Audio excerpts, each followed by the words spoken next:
Hi, good afternoon, everyone.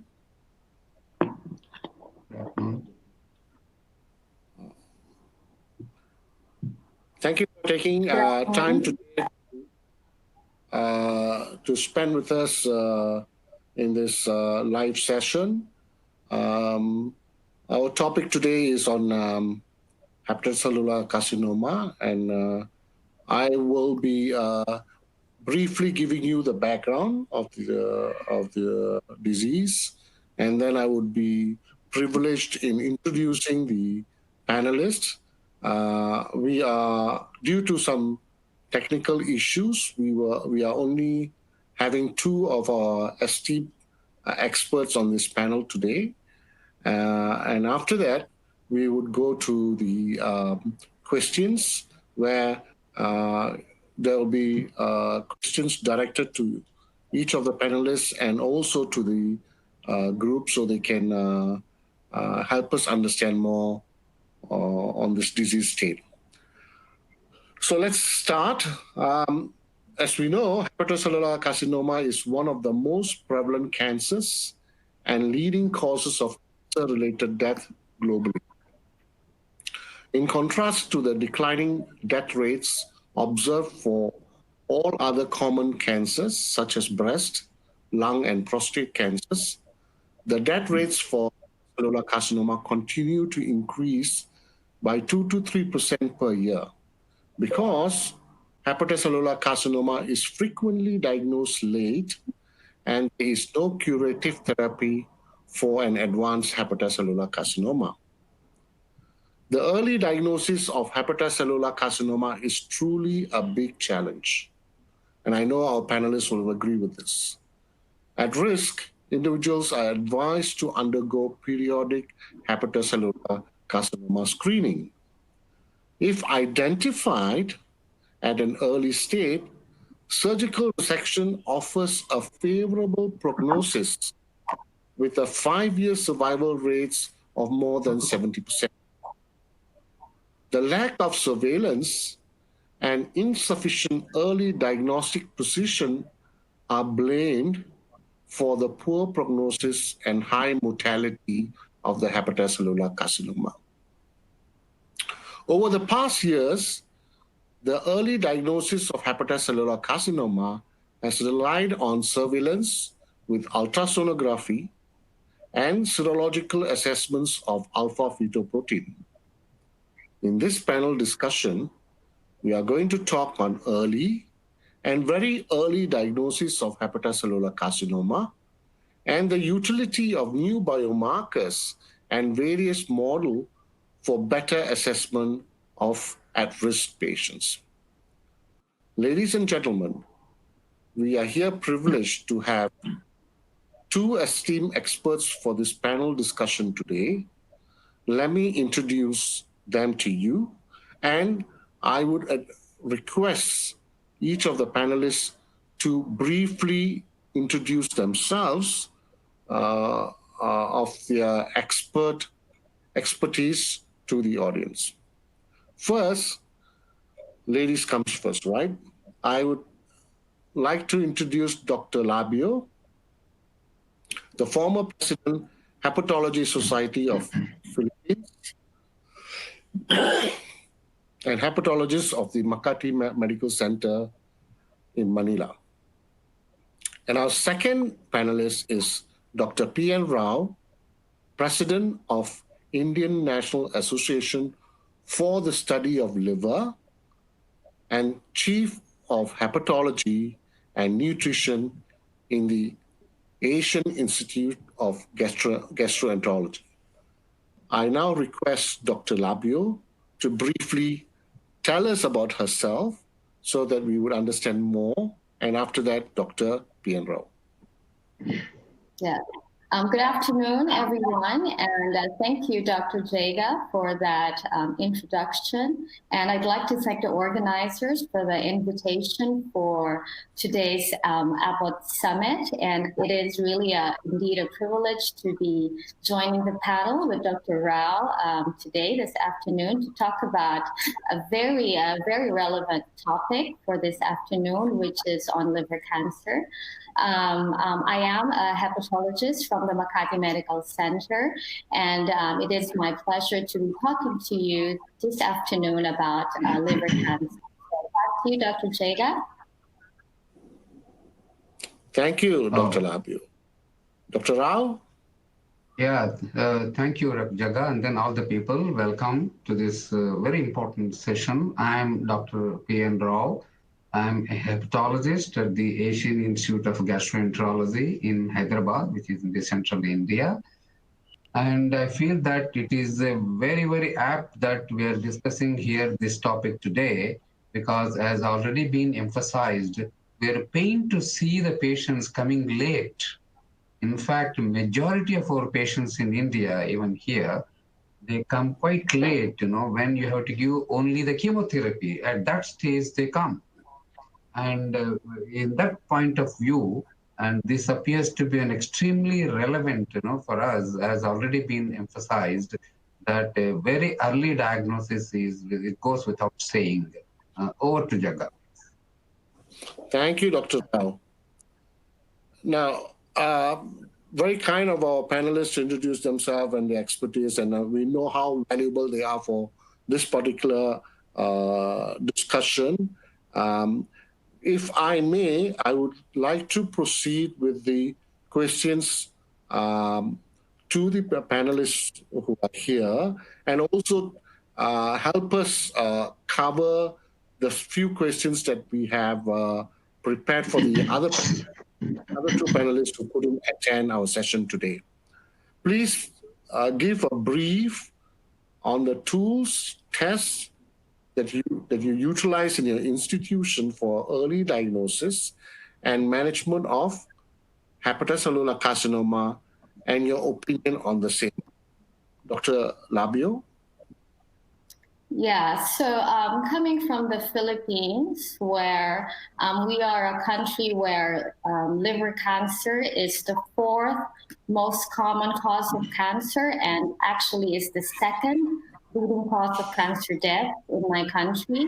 It's not surprising because hepatitis B is hyper endemic in our country, where 16% of Filipino adults have chronic hepatitis B infection.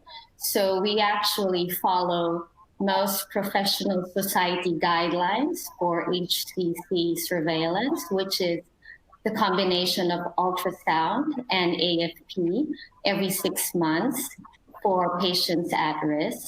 So once we see a mass on ultrasound, even in a patient with a normal AFP, we proceed straight away with a contrast CT scan and MRI, at least in my practice.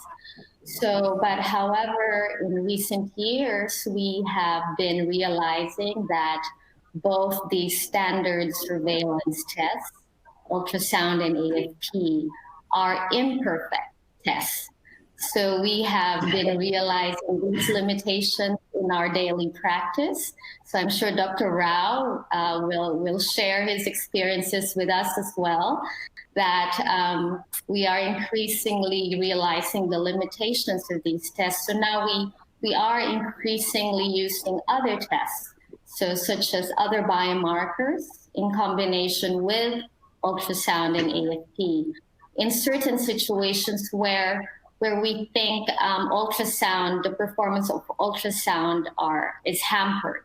So there are certain patient characteristics where we think the quality of the ultrasound is inadequate. So for example, in patients with ascites, or in patients with advanced liver disease, for example, where we see a nodular liver, or for example, in patients with NASH, or in patients with increased BMI. So perhaps it is in these situations where we see low quality ultrasound. So we are also using these biomarkers in situations that are beyond diagnosis and surveillance. For example, in monitoring response to treatment. So I guess we're slowly expanding testing, not just with ultrasound and AFP, but also exploring other biomarkers, other tests other than the standard ultrasound and AFP. So that's it. So thank you. Dr. Rao? Oh, yeah, you made my job very simple because we know that we all been following the standard guidelines, what pains us to see that, they come at a very late advanced stages. That means that we are all in tertiary centers, right? So we have everything is there, but our job is to educate the down below, the people, the physicians, and the clinicians who are taking care of them. That has not gone, in general, perhaps across the world, this one. And when the patient comes to you, surveillance is not a great job, right? When the patient comes to you to the tertiary centers, and then you will follow him up according to the guidelines, either 3 months or 6 months, whatever is the follow-up. We know that the ultrasound is dependent upon the observer dependent. And many times we feel that, when ultrasound is, even in the institutions when it is done, ultrasound does not pick up some of the things because of the tissue characteristics of the, then we've been helped by the AFP, alpha fetoprotein. Although in the West, in the ASLD guidelines, they don't believe in AFP alone, and AFP and an ultrasound. And what is more important for us is that a serial changes in the alpha fetoprotein, longitudinal change, is an extremely important one in the surveillance program.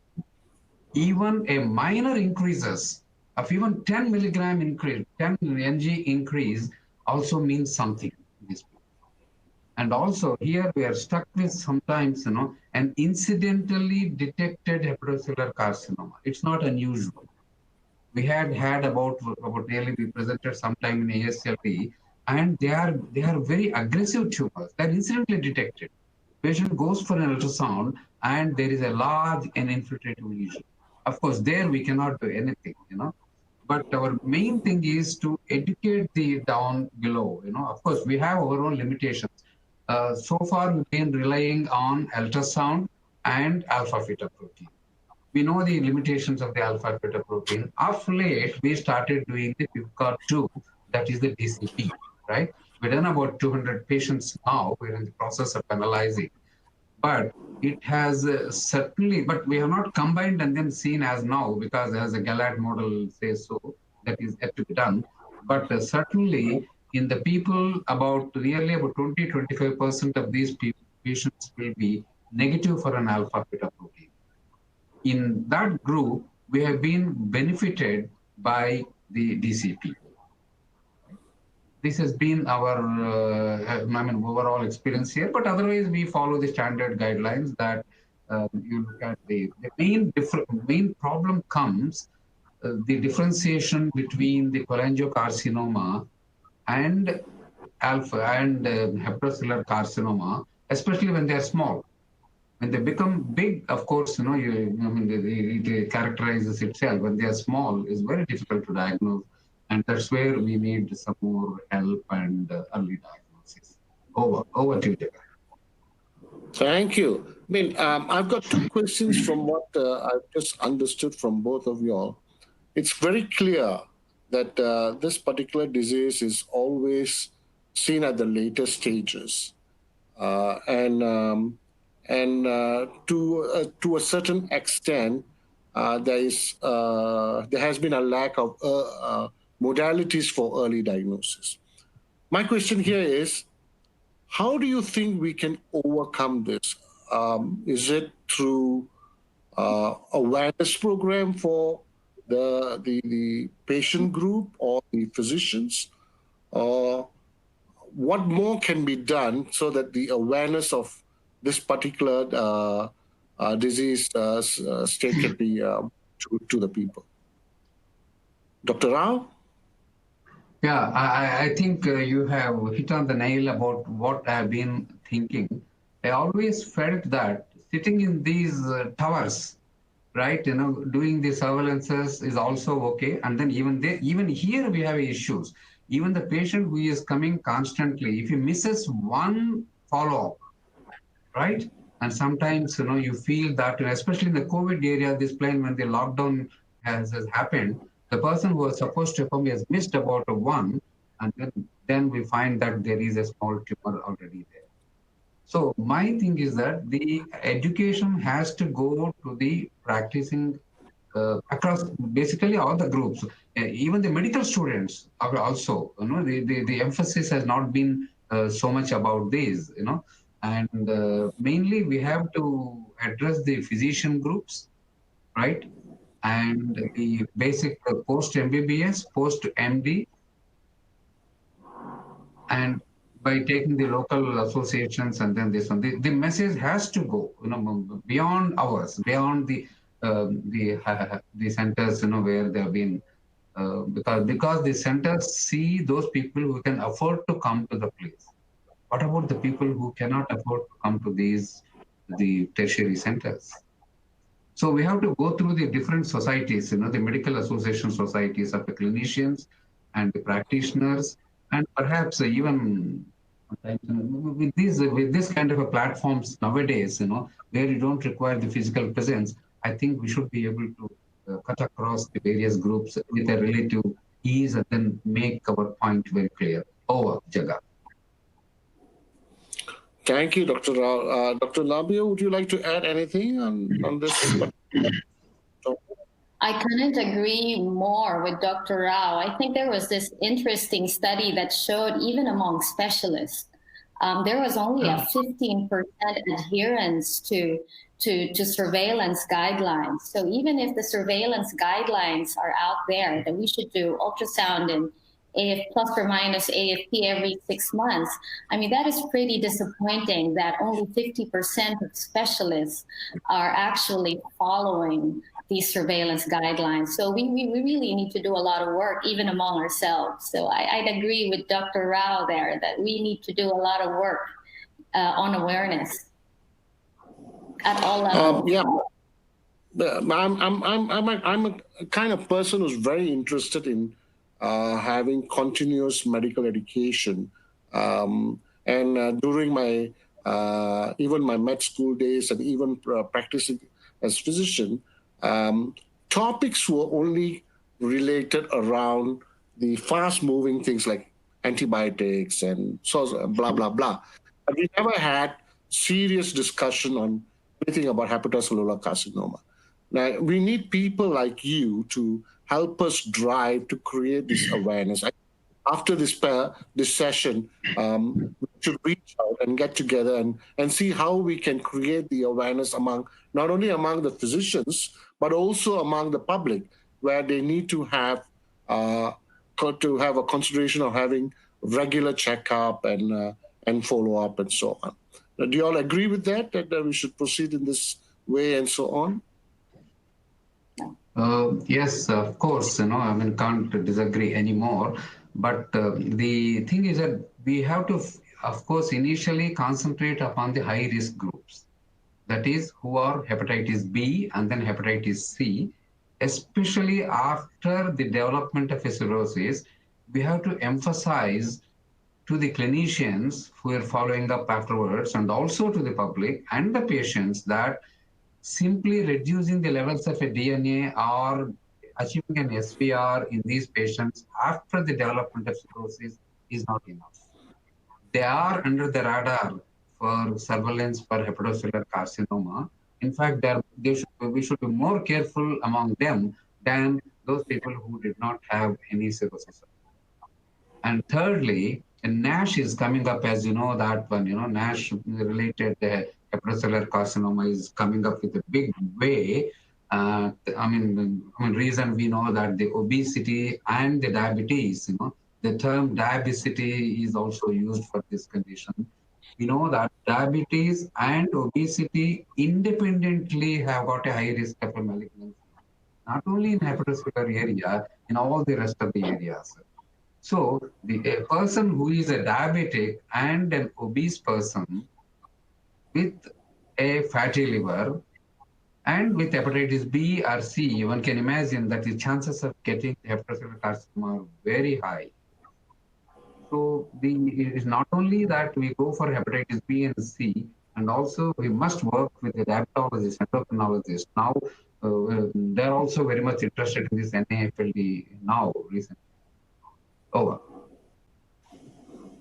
Thank you, Dr. Rao. Dr. Labio, comments? Yeah, I think Dr. Jaga, you highlighted it very well in your introduction. I think that was an eye opener when you said that all other cancer rates are declining, or the survival rates for other cancer are improving, and yet we still see very poor 5-year survival rates for liver cancer. I think that in itself is an eye opener for the public, for us to drive awareness why that is so. And I think that is because through all these years, we have not yet learned that ultrasound is not enough as a standalone surveillance test. I think we need to do more in terms of detecting HCC earlier and better, and actually even predicting future HCC. And what's sad about the entire thing is that we already know that liver cancer occurs exclusively in those people with chronic liver disease. So we actually have a target population that we can actually focus our surveillance efforts on. And yet we could not nip it in the bud. So that tells us that we need to do something more in terms of adding on to that surveillance test that we are already using. So maybe ultrasound plus AFP plus something else, right? So what we're doing and the rate that we are doing it is not enough. So we need to do more. So we need to do it more often, or we need to do it better.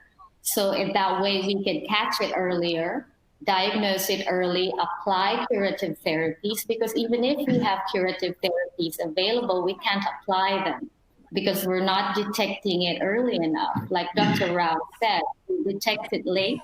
Same situation in the Philippines. We get them BCLC, B, and C.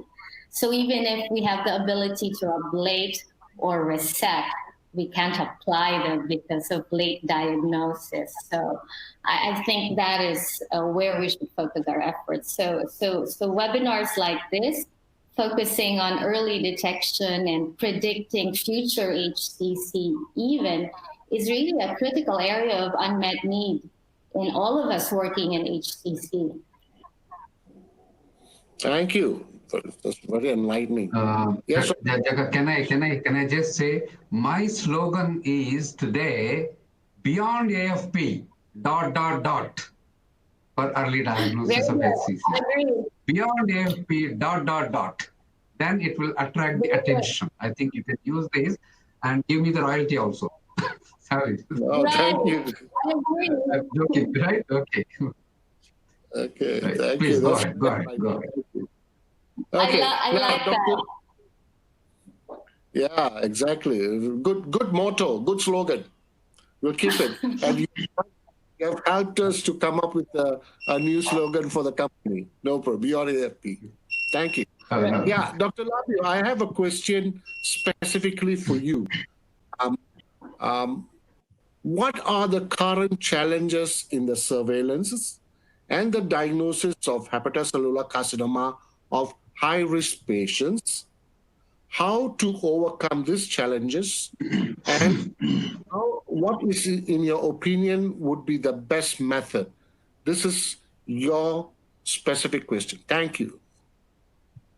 Okay, I think Dr. Rao and myself have mentioned the biggest challenge, which is late diagnosis.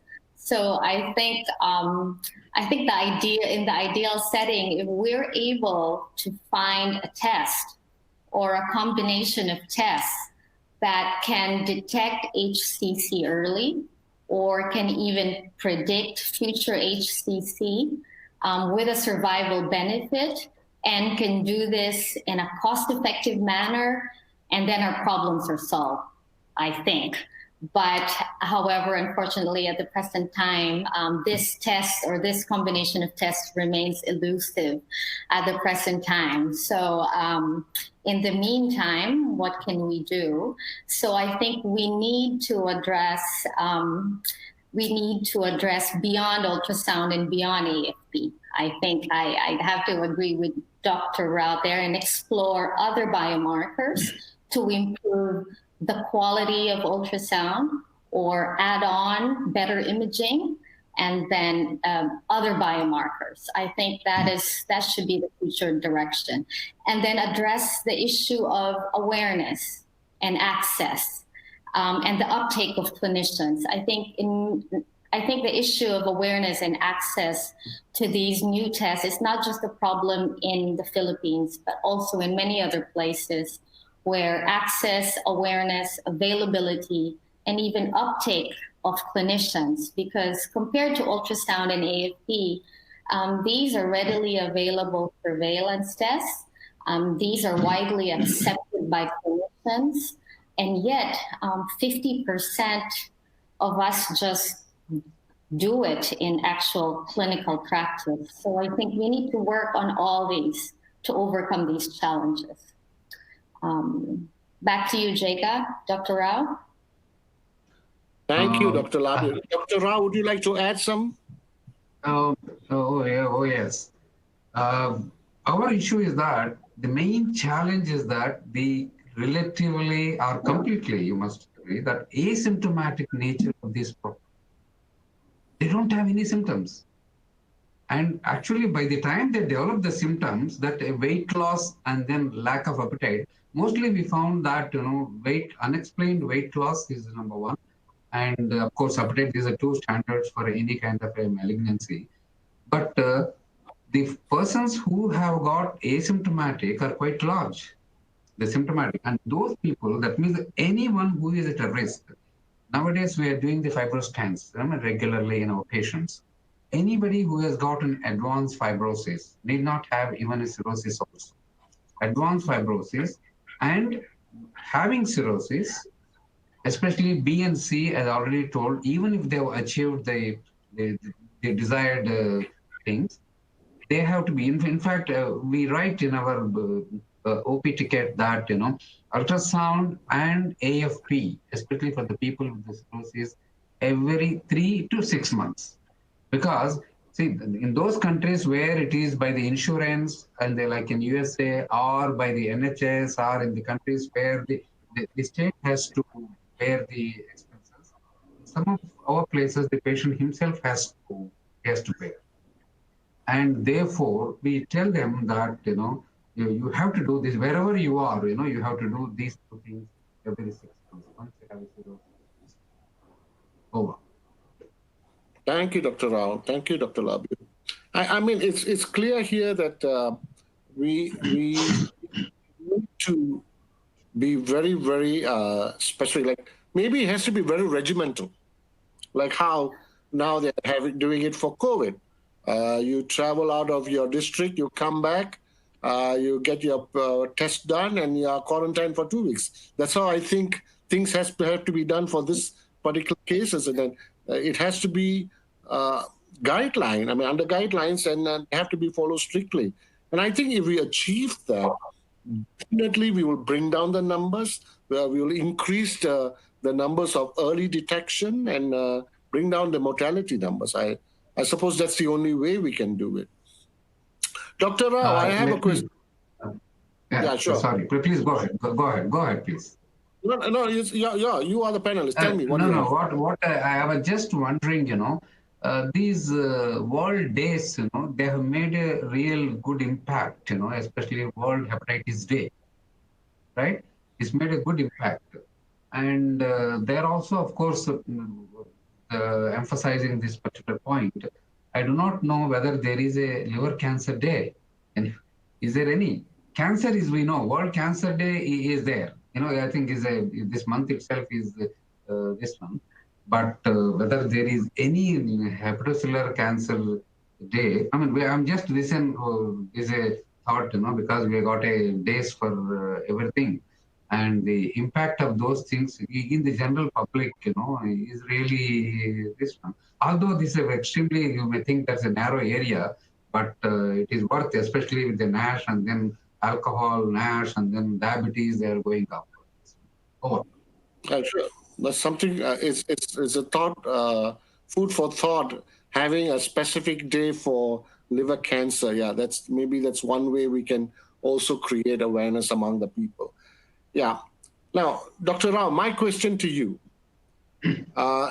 Japanese Society of Hepatology guidelines are suggesting combination of various tests for surveillance.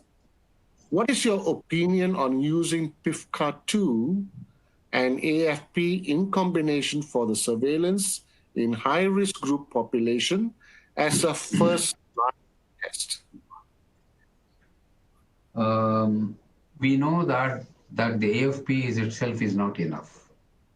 A very significant number, and at least 20 to 30% of the people with a proven hepatocellular carcinoma, they'll have a low levels of an AFP. So certainly there is a need for additional biomarkers, for an early diagnosis and follow-up of these patients. But what I find is that individual parameters are not helpful. It's been proven. Whether it is AFP or whether it is a PIVCA or whether it is the AFP L3, individual parameters have not been helpful. Putting together, it is helpful. That means even AFP and PIVCA put together, you may be able to do something better than before, but it's still not ideal, right? The ideal situation appears to be, of course, the talk of nowadays HCC are two things, the GALAD and then BALAD too, two things, and liquid biopsy, right?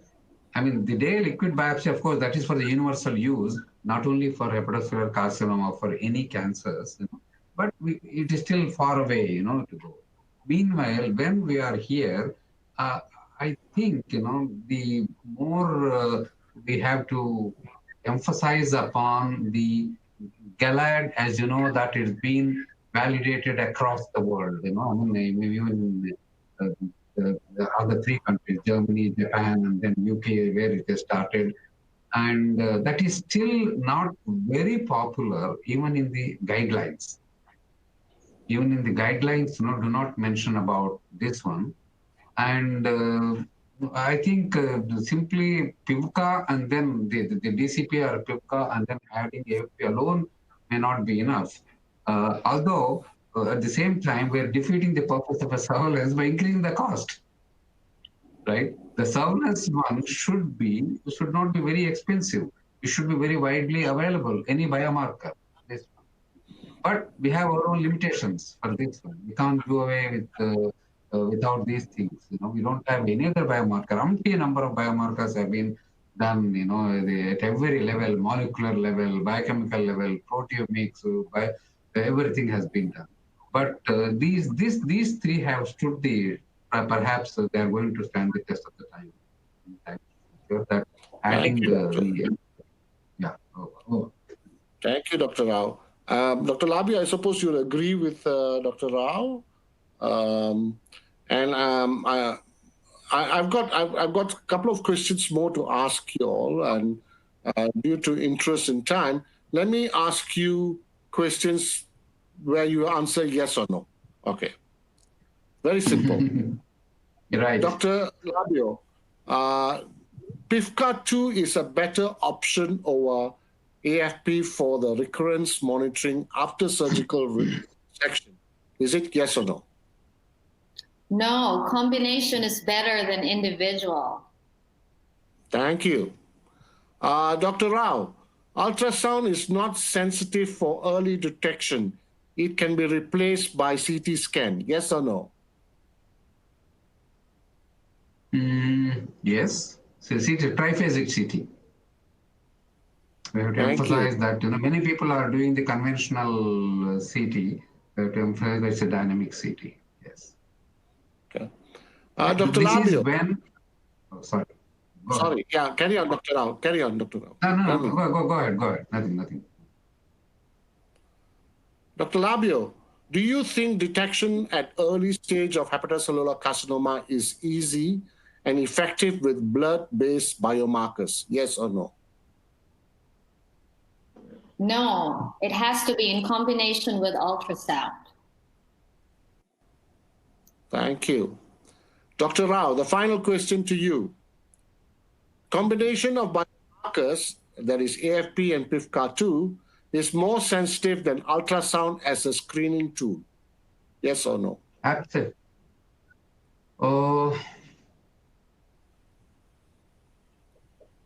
yes, of course, because that is not because of the richness or the greatness of these two, because of the limitation of ultrasound, yes. Dr. Agreed. Jaga, are we allowed to have a qualifier with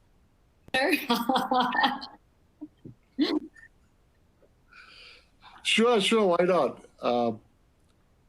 But I agree with you, Dr. Rao. At the present situation with what we have, to both of you, what would be your suggestion to move forward as a screening tool for hepatocellular carcinoma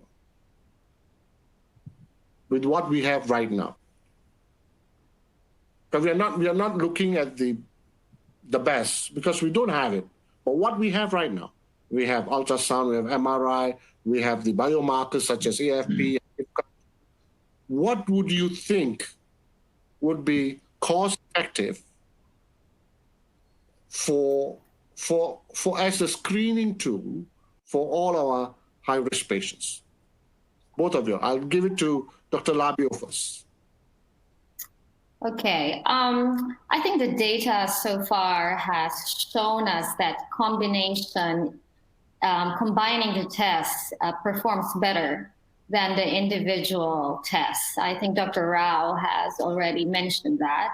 And I think with the GALAD score, I think the lessons learned there is that combining certain clinical data, so certain demographic data, is useful combined with the biomarkers. So I think the future direction should be is that we should be combining simple clinical demographic data from our patients, and then ideally combined with inexpensive blood-based biomarkers that are accessible, okay, that we can follow longitudinally through time, like Dr. Rao was saying earlier, longitudinally through time.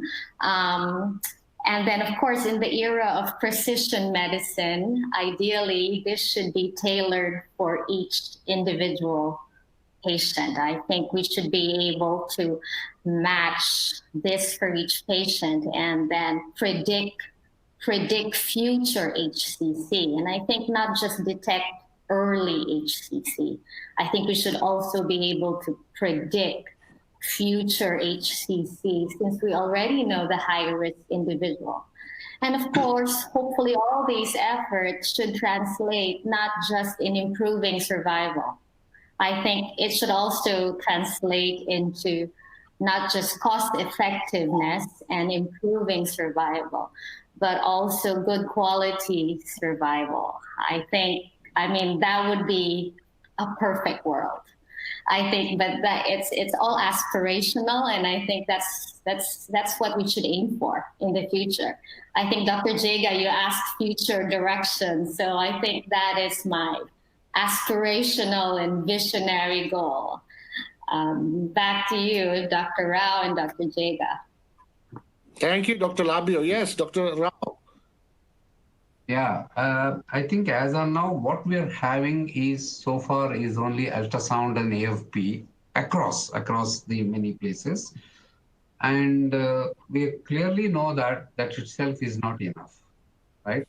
There is a need to add another biomarker, and biomarker or biomarkers, which has already been done and then stood that validated across is the Gallat model, out of which the two things are, of course, age and then gender, they are different.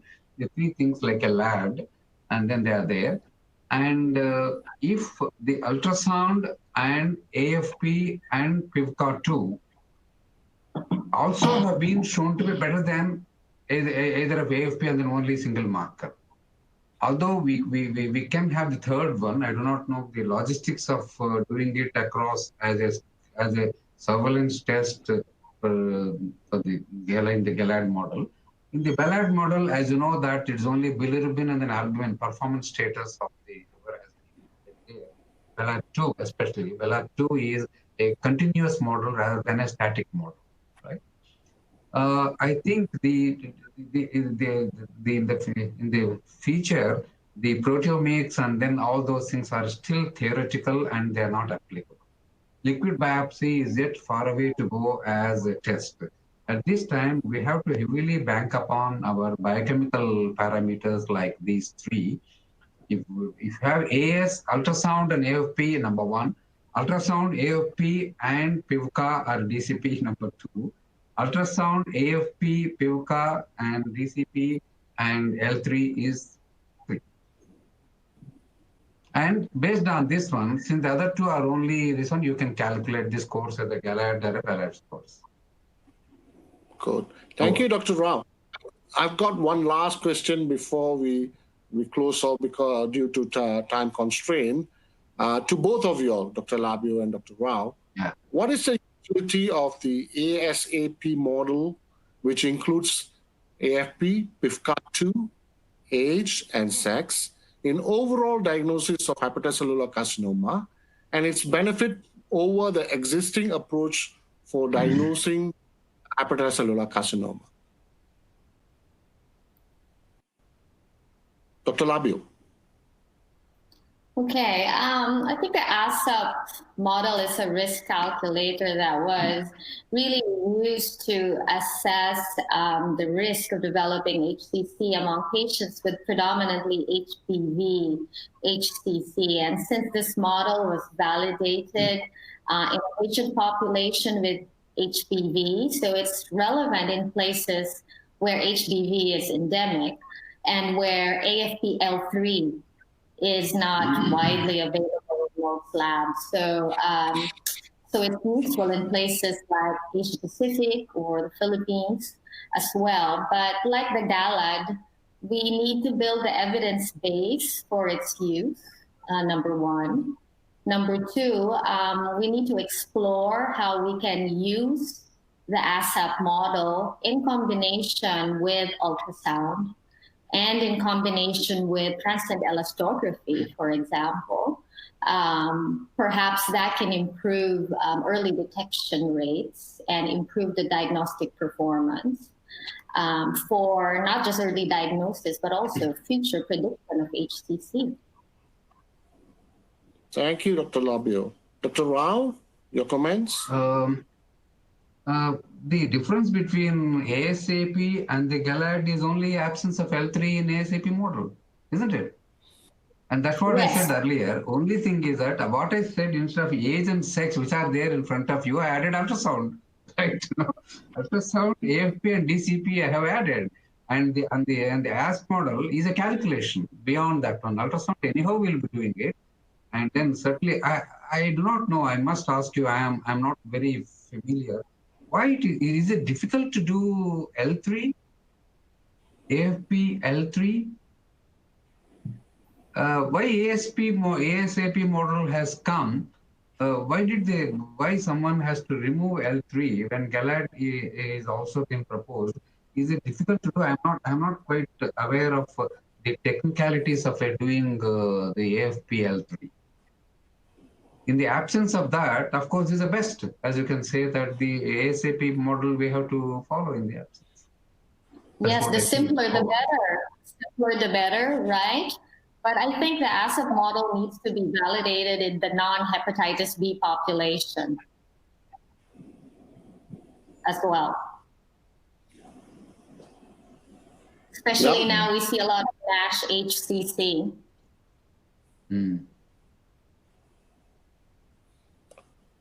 Good. So yeah, Ultrasound and then ultrasound, AFP, DCP, they have been there are studies are there, you know, and there are studies are definitely they are better. There's no doubt about that. And adding another one is better. Then definitely we can see, you know, how the ASAP model goes, and we have to examine why L3 is so difficult, or is it difficult to do it? Then why not add that also and then make it over? Absolutely. so that was a good discussion, both Dr. Labio and Dr. Rao. Very informative.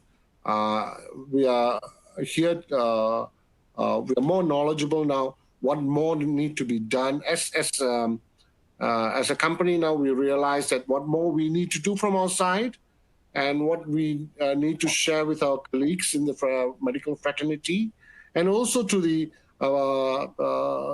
public, what needs to be done, and so on.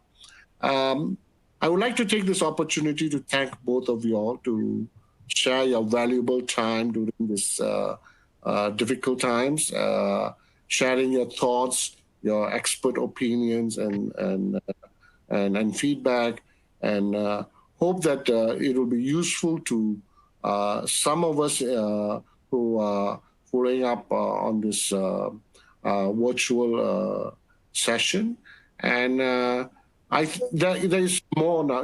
I feel this is the connection for, as far as personally I am concerned, that for us to go beyond, to look what more we can do to improve what we are facing right now.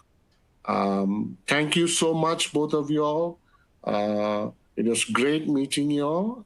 As usual, we end the session by saying, stay safe and stay healthy. Right. Thank you. We're not supposed to do this. Yes. Okay. Bye. Thank you very much. Bye. Bye-bye. Thank you.